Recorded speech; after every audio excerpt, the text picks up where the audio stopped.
आकाशवाणी से पेश है खबरनामा।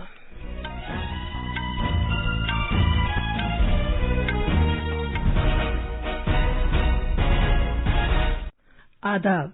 खबरनामे के साथ मैं शबाना रहमान। पहले इस वक्त की अहम खबरें। वजीर आजम नरेंद्र मोदी ने पेरिस में फ्रांस के सदर इमैनुअल मैक्रों के साथ मुज़ाकरात किए। वजीर आजम ने डेनमार्क के कोपेनहेगन में दूसरी भारत नॉर्डिक सरबराह मीटिंग में शिरकत की और नॉर्डिक कंपनियों को सागरमाला प्रोजेक्ट में सरमायाकारी के लिए मदऊ किया। सदर जमहूरिया रामनाथ कोविंद ने कहा है कि शिमाल मशरकी खित्ता पूरे मुल्क के लिए तरक्की के इंजन के तौर पर उभरेगा। रिजर्व बैंक ऑफ इंडिया ने रेपो रेट में 40 बुनियादी पॉइंट्स का इजाफा किया है और इस तरह ये 4.40% हो गई है। भारत फ्रांस में कांस फिल्म फेस्टिवल के साथ साथ आइंदा मार्शे दी फिल्म में एक सरकारी एजाजी मुल्क होगा। यूरोपीय यूनियन ने यूक्रेन के मामले पर रूस के खिलाफ नई पाबंदियों का ऐलान किया है और आईपीएल क्रिकेट में कल रात पुणे में रॉयल चैलेंजर्स बैंगलोर ने चेन्नई सुपर किंग्स को 13 रन से हरा दिया।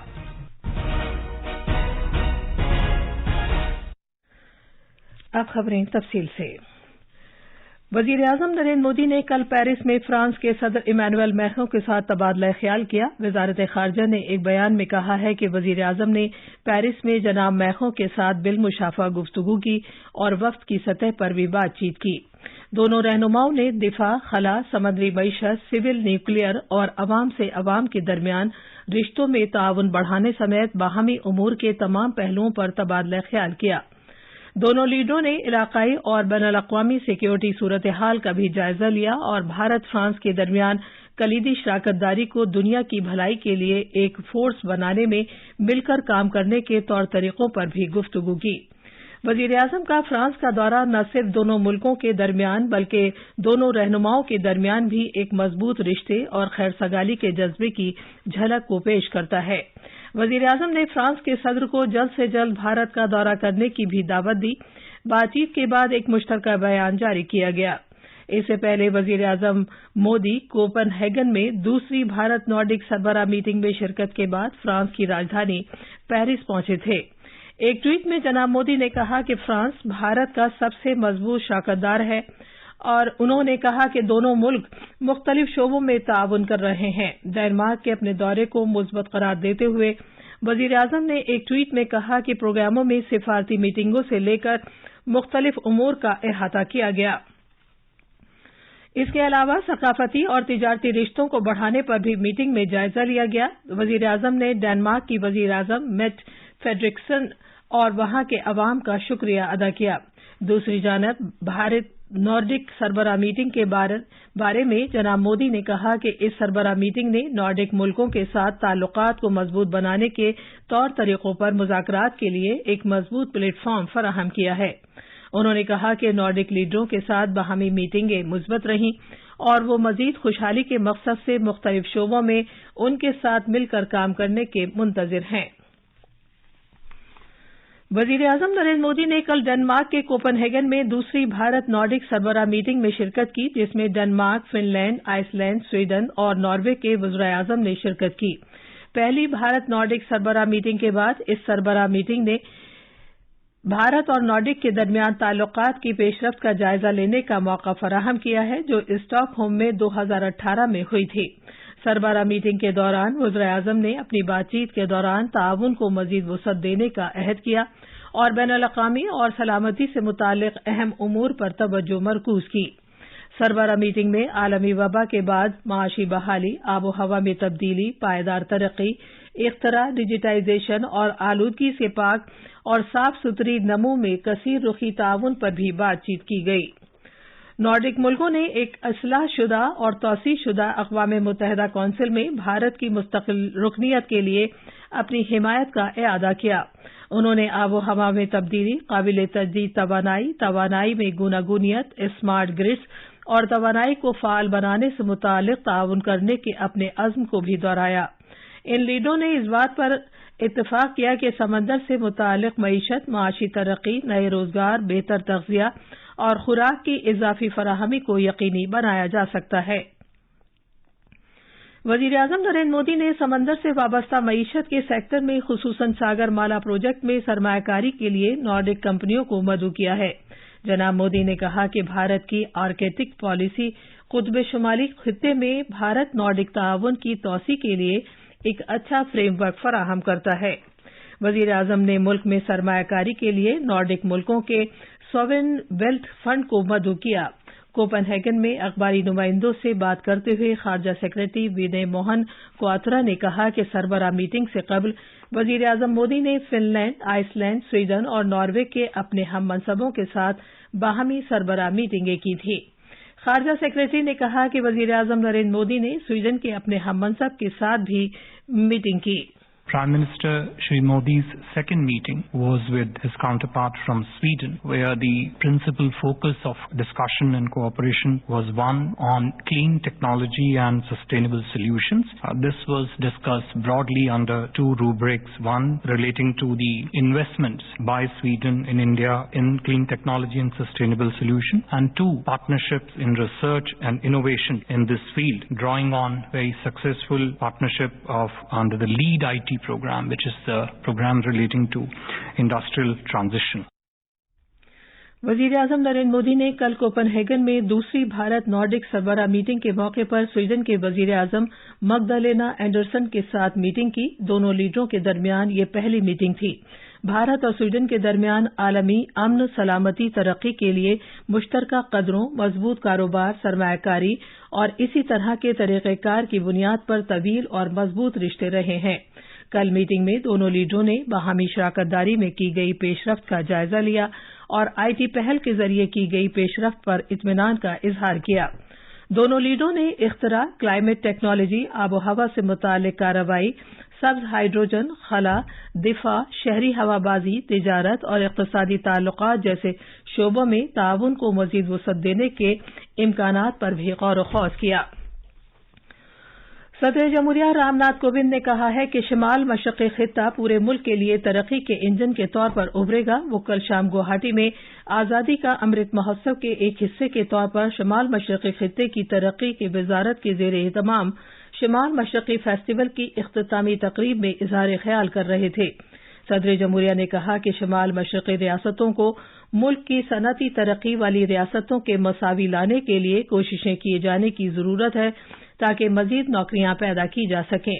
صدر جمہوریہ نے کہا کہ شمال مشرقی ریاستیں جنوب ایشیائی ممالک کے لیے ایک فطری راستہ کی حیثیت رکھتی ہیں۔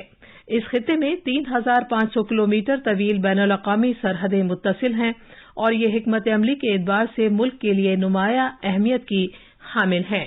The northeast direction is always considered to be very auspicious. That the northeastern states will bring about prosperity and success of our entire nation. The geography of the northeastern states one day is going to pave the way for creating a new glorious history of our country. مرکزی وزیر داخلہ امت شاہ 2 روزہ دورے پر آج مغربی بنگال پہنچ رہے ہیں۔ جناب شاہ آج ستلج ندی میں بنی سرحدی چوکی پر ندی میں چلنے والی ایمبولینس کو روانہ کریں گے۔ جناب امت شاہ سرحدی چوکی ہری داس پور میں میتری میوزیم کا سنگ بنیاد رکھیں گے اور پڑھاری سمیلن سے خطاب کریں گے۔ وزیر داخلہ سلیگوڑی میں ایک جلسہ عام سے بھی خطاب کریں گے۔ یہ خبرنامہ آکاشوانی سے نشر کیا جا رہا ہے۔ ریزرو بینک آف انڈیا نے ریپو ریٹ پالیسی میں 40 بنیادی پوائنٹس تک اضافہ کیا ہے اور اس طرح یہ 4.4% تک ہو گئی ہے۔ آر بی آئی کے گورنر شکتی کانت داس نے کہا ہے کہ مانیٹری پالیسی کمیٹی نے اپنی میٹنگ میں فوری طور پر لیکوڈ ایڈجسٹمنٹ فیسلٹی کے تحت ریپو ریٹ پالیسی میں 40 بنیادی پوائنٹس کا اضافہ کیا ہے، جس سے یہ 4.4% تک ہو گئی ہے۔ The Monetary Policy Committee voted unanimously to increase the policy repo rate by 40 basis points, 40 basis points to 4.40% with immediate effect. Consequently, the standing deposit facility rate stands adjusted to 4.15% and the marginal standing facility rate and bank rate to 4.75%. 0.65%. The MPC also decided to unanimously remain accommodative while focusing on withdrawal of accommodation to ensure that inflation remains within the target going forward while supporting growth. अमरीकी federal reserve ने कल रात सूद की शरह में 0.5% point का गैर मामूली इजाफा किया है, जो साल 2000 के बाद से सूद की शरह में सबसे ज्यादा इजाफा है। भारत फ्रांस में कांस फिल्म फेस्टिवल के साथ साथ मुनक़िदा आइंदा मार्शे दे फिल्म में एक सरकारी एजाजी मुल्क होगा। ये फेस्टिवल इस माह की 17 तारीख से मुनक़िद होगा। इस बात का ऐलान इत्तलात और नशरियात के वजीर अनुराग सिंह ठाकुर ने कल नई दिल्ली में एक प्रेस कॉन्फ्रेंस के दौरान किया।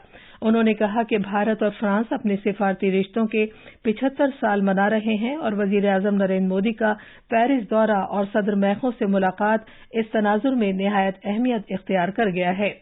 जनाब ठाकुर ने कहा कि ये अहमियत के हामिल सिफारती तनाजुर की ही वजह है कि भारत को कांस फिल्म फेस्टिवल में मार्शे दे फिल्म में एक एजाजी मुल्क की हैसियत से मुंतखब किया गया है। यूरोपीय यूनियन ने यूक्रेन के मामले पर रूस के खिलाफ नई पाबंदियों का ऐलान किया है। मॉस्को से तेल की दरामदात पर मुकम्मल पाबंदी और इसके बड़े बैंकों और अहम नशरियाती इदारों को निशाना बनाने की तजवीज रखी गई है। यूरोपीय यूनियन की सदर उर्सुला वॉन डेर लेयन ने 6 महीने के अंदर यूरोपीय मुल्कों के जरिए रूस के खाम तेल की खरीदारी रोकने और इस साल के आखिर तक साफ सुथरी तवानाई से मुताल्लिक पैदावार की बरामदात को खत्म करने के मंसूबे का ऐलान किया है। उन्होंने कहा कि इस पैकेज का मकसद रूस पर ज्यादा से ज्यादा दबाव डालना और यूरोप के नुकसान को कम से कम करना है। कमीशन की सदर ने यह भी कहा कि हम इस बात को यकीनी बनाएंगे कि रूस के तेल की बरामदात को धीरे धीरे बाकायदा तौर पर तर्क कर दें। इस पैकेज के बारे में पहले यूरोपीय यूनियन के सफीर की तरफ से मंजूरी ली जाएगी और इम्कान है कि इस पर अगले कुछ दिनों में दस्तखत हो जाएंगे। मुल्क में अब तक कोविड के 189 करोड़ 60 लाख से ज्यादा टीके लगाए जा चुके हैं। सेहत और खानदानी फलाह बहबूद की वजारत ने बताया है कि कल 12 लाख से ज्यादा कोविड के टीके लगाए गए। इस दौरान कौमी राजधानी दिल्ली में कोविड-19 के 1354 नए मामले दर्ज किए गए हैं, जबकि कल इस बीमारी से एक शख्स की मौत हो गई। शहर में जांच के बाद मुतासिर पाए जाने वाले अफराद की शरह 7.64% है। आईपीएल क्रिकेट में कल रात पुणे में महाराष्ट्र क्रिकेट एसोसिएशन स्टेडियम में रॉयल चैलेंजर्स बैंगलोर ने चेन्नई सुपर किंग्स को 13 रन से हरा दिया। बैंगलोर ने पहले बल्लेबाजी करते हुए मुकर्ररा 20 ओवर्स में 8 विकेट पर 173 रन बनाए। जवाब में चेन्नई सुपर किंग्स ने 20 ओवर में 8 विकेट पर 160 रन ही बनाए। चेन्नई के कप्तान एमएस धोनी विराट कोहली के बाद ऐसे दूसरे खिलाड़ी बन गए हैं जिन्हें आईपीएल की तारीख में सिंगल फ्रेंचाइज के लिए 200 मैच खेले हैं। आज शाम 7:30 बजे मुंबई के ब्राबॉर्न स्टेडियम में दिल्ली कैपिटल्स का मुकाबला सनराइजर्स हैदराबाद से होगा। ये थी खबरें। अब अखबारात के आईने के साथ हैं मुजीब अख्तर। शुक्रिया शबाना। राजधानी दिल्ली से शाये होने वाले आज के बेशतर उर्दू अखबारों ने अलग अलग खबरों को अपनी शह सुर्खी बनाया है। रोजनामा इंकलाब ने वज़ीर-ए-आज़म नरेंद्र मोदी के पेरिस दौरे से मुतालिक खबर को पहले सफ़े पर जगह दी है, जिसका उन्वान है वज़ीर-ए-आज़म मोदी पेरिस पहुंचे, फ्रांस के सदर से मुलाकात। अखबार के मुताबिक जनाब मोदी ने फ्रांस के सदर के साथ दो तरफा उमूर पर तबादला ख्याल किया। मोदी की नॉर्डिक ममालिक के वज़ीर-ए-आज़म के साथ दो तरफा मुलाकातें, मुख्तलिफ उमूर पर बातचीत। इस खबर को रोजनामा हिंदुस्तान एक्सप्रेस ने अहमियत दी है। रोजनामा मिलाप ने सदर जमहूरिया रामनाथ कोविंद के आसाम दौरे की खबर को उजागर किया, जिसकी शह सुर्खी है मकामी जबानों का तहफ़्फ़ुज़ हुकूमत और समाज की जिम्मेदारी। जनाब कोविंद ने बोडो साहित्य सभा के 61वें सालाना कन्वेंशन से खिताब करते हुए ये बात कही। रेपो रेट में इजाफा, रिजर्व बैंक ने इमरजेंसी मीटिंग में रेपो 4 से बढ़ाकर 4.40% किया, महंगाई पर काबू पाने की कोशिश। इस खबर को रोजनामा राष्ट्रीय सहारा ने पहली खबर के तौर पर शाये किया है। आखिर में अहम खबरों की सुर्खियां एक बार फिर। वजीर-ए-आज़म नरेंद्र मोदी ने पेरिस में फ्रांस के सदर इमैनुअल मैक्रों के साथ मुज़ाकरात किए। वजीर-ए-आज़म ने डेनमार्क के कोपेनहेगन में दूसरी भारत नॉर्डिक सरबराह मीटिंग में शिरकत की और नॉर्डिक कंपनियों को सागरमाला प्रोजेक्ट में सरमायाकारी के लिए मदऊ किया। सदर जमहूरिया रामनाथ कोविंद ने कहा है कि शमाल मशरक़ी खित्ता पूरे मुल्क के लिए तरक्की के इंजन के तौर पर उभरेगा। रिजर्व बैंक ऑफ इंडिया ने रेपो रेट में 40 बुनियादी पॉइंट्स का इजाफा किया है और इस तरह ये 4.40% हो गई है। भारत फ्रांस में कांस फिल्म फेस्टिवल के साथ साथ आइंदा मार्शे दे फिल्म में एक सरकारी एजाजी मुल्क होगा। और यूरोपीय यूनियन ने यूक्रेन के मामले पर रूस के खिलाफ नई पाबंदियों का ऐलान किया है। इसी के साथ खबरनामा खत्म हुआ।